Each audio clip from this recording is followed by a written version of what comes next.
Doon po yung talagang natakot namin dahil ito po tapat mismo ng bahay ko yung sa kababahay ng pare ko yung tinamaan. Pagka humupa po yung tubig, pansamantala po siguro bubuuin ko muna yung bahay ko hanggang magkaroon ako ng finance pang buo. Lumikas na nga po kami kagabi doon sa mga kilala namin dyan sa baryo para on safety kami. Talagang halos nakakakaba. Akala namin talagang hindi.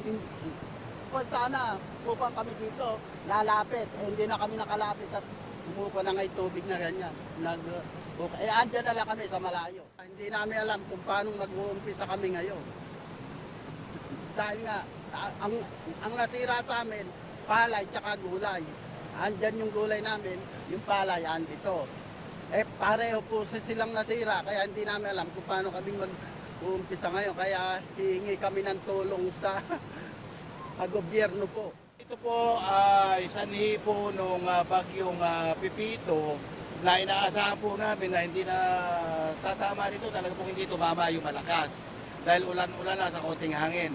Ang problema nga lang po, dito sa pinaglan po na sa gawing Aurora, malakas ang tubig.